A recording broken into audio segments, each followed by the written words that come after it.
समय वक्तव्य देवार किसी अवकाश नहीं।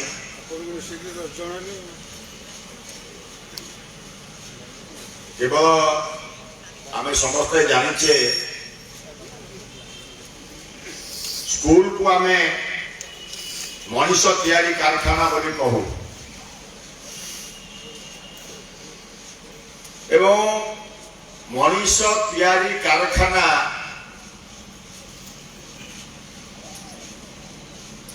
को चलुवा से कारखानार जो माने शिल्पी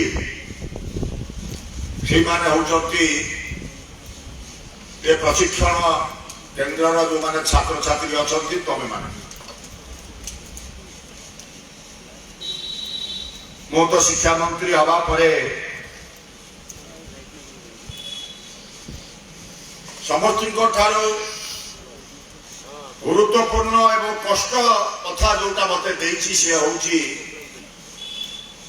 एठू जो मैंने पिला माने तमे उत्तीर्ण हो 16 मसीह निजुक्ति एपर्यंत है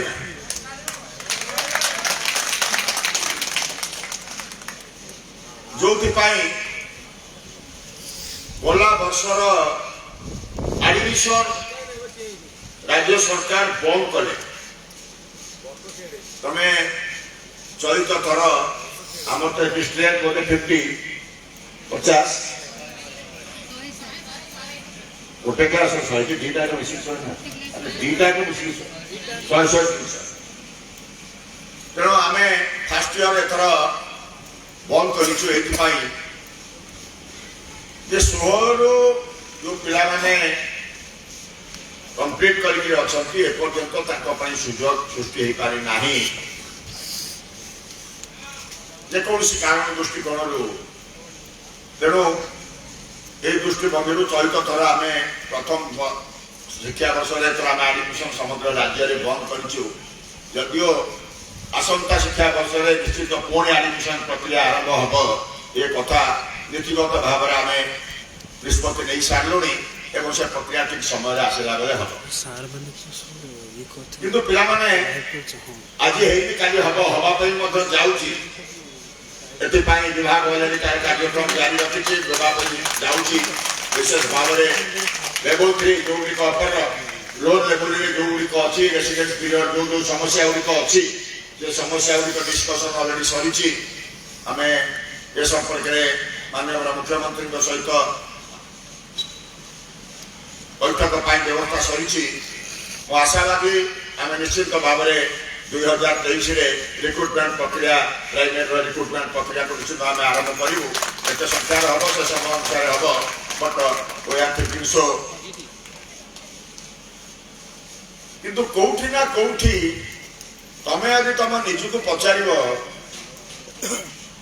कहला बेले समस्ते कहते आम शिक्षक मान प्रति आम जो सम्मान थिला अधोगति होती आज शिक्षक शिक्षयित्री से सम्मान पिला भितर सृष्टि हो पारना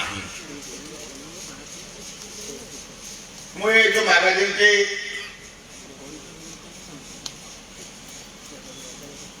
उन्मोचित है तो बहुत वक्ता मुझे या भितर टोटाली मैगजीन टाक मुझे पढ़ी देती मोर गोटे पढ़ार अभ्यास हबी थाए जड़े जड़े गोटे झील गोटे लिखी गपटे लिखी बहुत हुए से प्रथम फर्स्ट गपटी अच्छी गोटे शिक्षकर कथा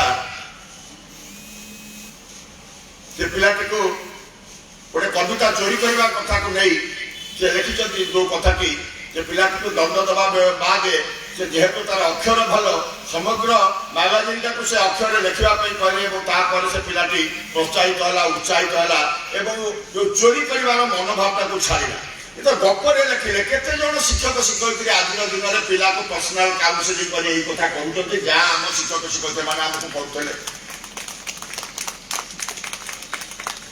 आम शिक्षक शिक्षयित्री मैंने जो पर्सनाल काउंसलिंग आमको कहते आज जो मैंने शिक्षक शिक्षयित्री अच्छा तमें जो मैंने आज शिक्षक निजुक्ति पाठ जेहतु सारी मुंड विदा हम निजुक्ति के पाठरे अच्छ तेणुक से कथा मुंड को आसेगी ତେଣୁ ସେଇ ହେଉଛି ସମସ୍ତଙ୍କଠାରେ ଗୁରୁତ୍ୱପୂର୍ଣ୍ଣ କଥା। ଏ ଅନୁଷ୍ଠାନ ଏ ପ୍ରଶିକ୍ଷଣ ଅନୁଷ୍ଠାନ ଏଇ କଥା ପ୍ରଶିକ୍ଷିତ କରେଇବ। ଆମର ଯୋଉ ଶିକ୍ଷକ ଶିକ୍ଷୟିତ୍ରୀ ମାନେ ଆମେ ଯାହାଙ୍କ ପାଖରେ ପଢୁଥିଲୁ ତାଙ୍କୁ କେହି ପ୍ରଶିକ୍ଷିତ କରେଇ ନଥିଲେ, ସେ କୋଉଠୁ ଟ୍ରେନିଂ ନେଇନଥିଲେ, ସେ ତାଙ୍କ ବିଦ୍ୟାଳୟରେ ସେ ସମୟରେ ଯେତିକି ପାଠ ପଢୁଥିଲେ ତାଙ୍କୁ କେହି ଟ୍ରେନିଂ ଦେଇନଥିଲେ। ଆପଣମାନଙ୍କୁ ତ ବହୁତ ଟ୍ରେନିଂ ଦିଆହଉଛି, ବିଭିନ୍ନ ପ୍ରକାର ଟ୍ରେନିଂ ଦିଆହଉଛି। ଆଜି 5T ସ୍କୁଲ ରୂପାନ୍ତରିତ କରିବା କାର୍ଯ୍ୟକ୍ରମ ଆମେ ହାତକୁ ନେଲା ପରେ ଆମେ ମଧ୍ୟ ଆଜିର ଦିନରେ ପ୍ରତ୍ୟେକ ଶିକ୍ଷକ ଶିକ୍ଷୟିତ୍ରୀଙ୍କୁ ମଧ୍ୟ ଆମେ ସେଥିପାଇଁ ତାଙ୍କୁ ଆମେ ମଧ୍ୟ ଓରିଏଣ୍ଟେସନ କ୍ଲାସ ଦଉଛୁ। ତାର ଆବଶ୍ୟକତା ଅଛି କାହିଁକି ନା ସମୟର ଗତି ଅନୁସାରେ ଆଜିର ଶିକ୍ଷା ବ୍ୟବସ୍ଥା ଅନୁସାରେ ଶିକ୍ଷକ ଶିକ୍ଷୟିତ୍ରୀ ମାନେ ମଧ୍ୟ ପ୍ରସ୍ତୁତ ହେବା ଦରକାର। ଆଜିର ଯୋଉ ଶିକ୍ଷକ ପାଠ ନ ପଢିବ ସେ ମଧ୍ୟ ପିଲାଙ୍କୁ ପାଠ ପଢେଇବା ସମ୍ଭବ ନୁହଁ। ଏ ହେଉଛି ଆଜିର ଦିନର ବାସ୍ତବତା ଏବଂ ଆଜିର ଦିନର ପିଲା ଛାତ୍ରଛାତ୍ରୀ ମାନେ ମଧ୍ୟ ସେଇ ବାଟରେ ଆଗକୁ ବାହାରି ସାରିଲେଣି। ତେଣୁ ଆଉ ବେଶୀ କିଛି କହିବି ନାହିଁ।